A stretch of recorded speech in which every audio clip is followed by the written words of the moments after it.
आपके सिर पर सकटासुर सवार हो जाए, तब 108 मोतियों की माला लेकर भगवान के नाम का जप करें। इसके बाद श्री कृष्ण को मारने के लिए कंस ने त्रावर्त को भेजा। एक दिन यशोदा जी श्री कृष्ण को अपनी गोद में बिठाकर लाड़ लड़ा रही थी, प्यार कर रही थी, दुलार कर रही थी। उस समय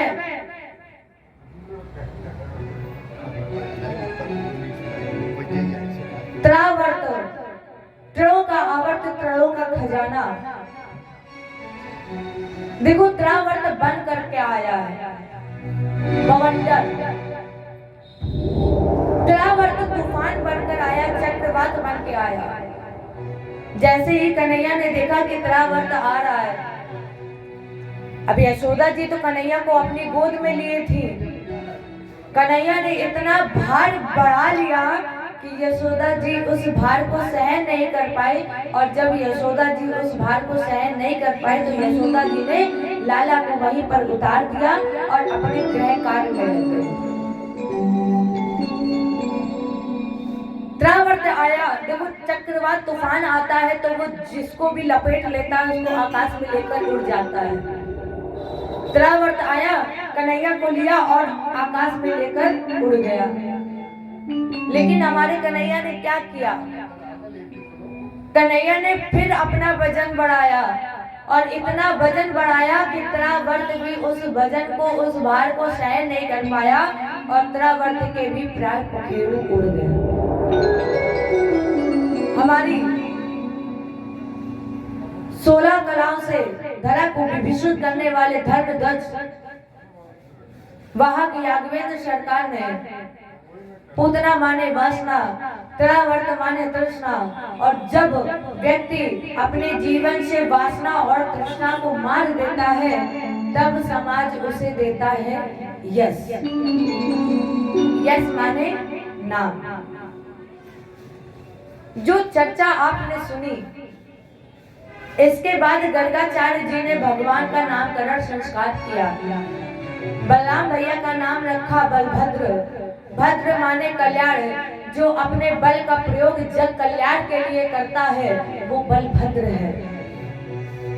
कर्षिता इति चा तृष्णा, जो कर्षण करने की क्षमता रखता है, या पापेन कर्षिता इति चा कृष्णा, जो पापियों के पाप का कर्षण कर लेता है उसका नाम है कृष्ण, मदन मोहन, गोपाल, गोविंद।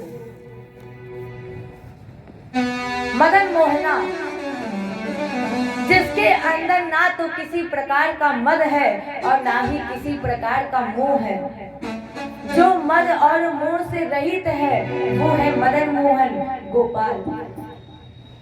या जिसने मदन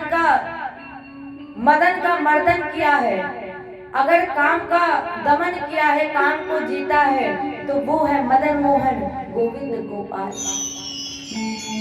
वैसे तो इनके बहुत से नाम हैं, इनकी शोभा क्या है?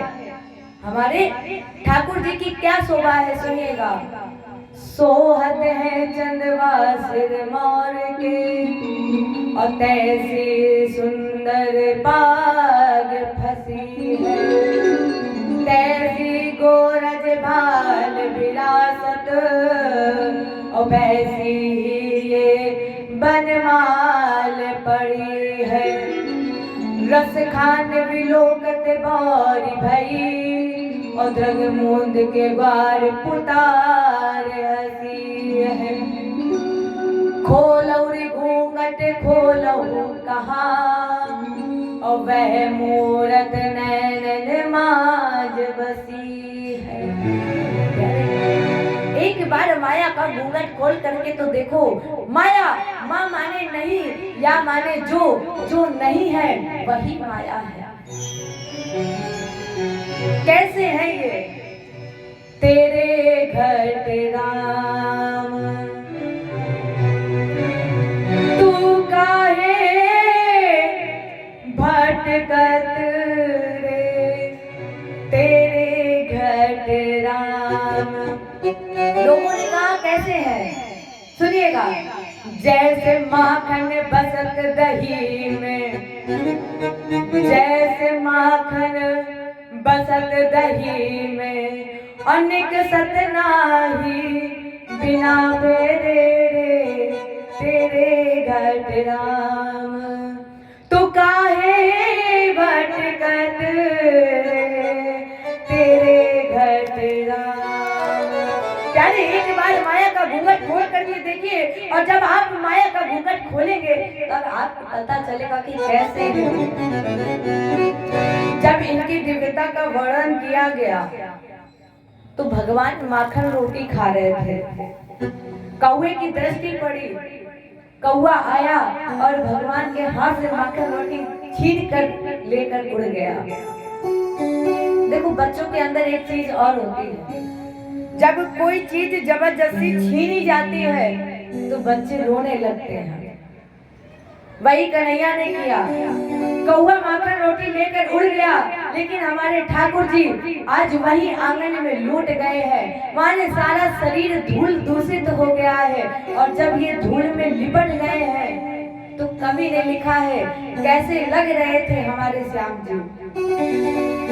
धूल भरे अति शोभित श्याम जू, और तैसी बने सिर सुंदर चोटी, खेलत खात फिरे अंगना, और पग पैजन बाजत तिरी खजोटे। छवि को रस खान बिलोकत, और बारूद काम कला निधि को, काग के भाग्य कहाँ कहिए। हर किसी के भाग्य में नहीं लिखा होता है कि भगवान का जूठा मिल जाए। क्या भाग्य था काग का, काग के भाग्य कहाँ कहिए, और हरि हाथ से ले गयो माखन रोटी। हाथ से भगवान की रोटी ले गया, ऐसा लग रहा था कि धूल में जैसे शरद पूर्णिमा का चंद्रमा बादलों में छुप गया। इनका एक नाम बनमाली है। इनके शरीर का जो श्रृंगार है वो वनस्पतियों का है। देखो भगवान जब तक गोकुल और वृंदावन में रहे हैं, भगवान जब तक गोकुल और वृंदावन में रहे तब तक नंगे पैर रहे हैं। क्यों? क्या उनके पास चप्पलों की कमी थी? नहीं, फिर भी जब तक भगवान गोकुल और वृंदावन में रहे नंगे पैर रहे, क्योंकि भगवान जानते थे अगर हमें गरीबों का आनंद लेना है, सच्चा आनंद, फिर हमें गरीब बनकर ही मिलेगा। गरीबों के साथ आनंद लेने के लिए हमें गरीब ही बनना पड़ेगा। इसलिए हमारे कन्हैया गोकुल वृंदावन में नंगे पैर रहे हैं। अच्छा, गरीब के सामने कोई अमीर पहुंच जाए तो क्या गरीब को अच्छा लगेगा? अमीर वाला तो अपना अमीर रौब दिखाएगा, लेकिन गरीब को अच्छा नहीं लगेगा। इसलिए गरीब के साथ गरीब बनकर रहे हैं प्रभु। इनका श्रृंगार कैसा है? सोहत है चंदवा सिर मोर के। सबसे पहले मुकुट बना है भगवान के, वो किसका बना है? भगवान के सर पर जो मुकुट बना है किसका बना है? मोर का। किस मोर का? जिसने मोर को छोड़ दिया है, या जो मोर को छोड़ दिया है, अर्थात राजेंद्र हमारे प्यारे प्रभु के सर का ताज वही बनेगा जिसने समाज को छोड़ दिया है, या जो समाज को छोड़ देता है वही हमारे प्यारे प्रभु के सर का ताज बनता है। जिस दिन आप शरीर समाज संसार छोड़ दोगे उस दिन परमात्मा को कहीं ढूंढने की जरूरत नहीं पड़ेगी, परमात्मा खुद आपको मिलेंगे। लेकिन कैसे? जब आप शरीर समाज संसार छोड़े तो आप खाली ना बैठे, ये तीन चीजें छोड़े तो दूसरी तीन चीजें पकड़ ले। कौन सी? भक्ति, ज्ञान और वैराग्य। क्योंकि भक्ति ज्ञान वैराग्य बिन अछूटे न माया फन, अबिन छूटे भेटे नहीं पूर्ण परमानंद। हमारे प्रभु के सर का ताज वो बनता है जो समाज को छोड़ देता है या जिसे समाज छोड़ देती है। भगवान के गले में बनमाल पड़ी है, ये वनस्पतियों की है। कितनी लंबी है ये बनमाल। इस माला का नीचे वाला जो सिरा है ये हमारे बिहारी जी के चरणों के अंगूठों को छू रहा है। इतनी बड़ी बनमाल है। कानों में कुंडल है और ये कुंडल कनेर की कली के हैं। पैरों में नीम की सीख की तोड़ियां पहने हैं बिहारी जी, इसलिए इनका एक नाम बनमाली है। यहाँ पर एक संत ने बड़ी अच्छी लाइन लिखी है। तेरी मंद मंद मुस्कानियां पे, तेरी मंद मंद मुस्कानियां पे बलिहार राम जो, बलिहार राम जो। तेरी मंद मंद मुस्कानियां पे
ठेकेदार।